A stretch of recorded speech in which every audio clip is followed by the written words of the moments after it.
സെറ്റപ്പുകളൊക്കെ കൊള്ളാലോ.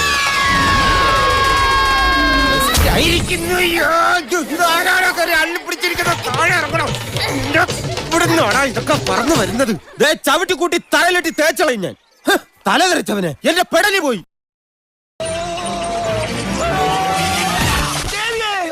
വണ്ടി എങ്ങോ പോയി ഇടിച്ചു. എവിടെ നോക്കിയാണ് വണ്ടി ഓടിക്കുന്നത്? ദൈവമേ, ഈ വണ്ടിക്ക് ഡ്രൈവർ ഇല്ലേ? അയ്യോ, ഇതിന് എഞ്ചിനും ഇല്ലേ? ഇല്ല, ബോഡി മാത്രമേ ഉള്ളൂ. My God, എന്താണ്ടായേ? ബ്രാൻഡിക്ക് എന്തേ കളറ്? ചോര, ബ്ലഡോ? ഹല്ലേലൂയ, സ്തോത്രം. പിന്നെ മിസ്സായി. ആരാ ബെല്ലടിച്ച് പഠിപ്പിക്കുന്നത്?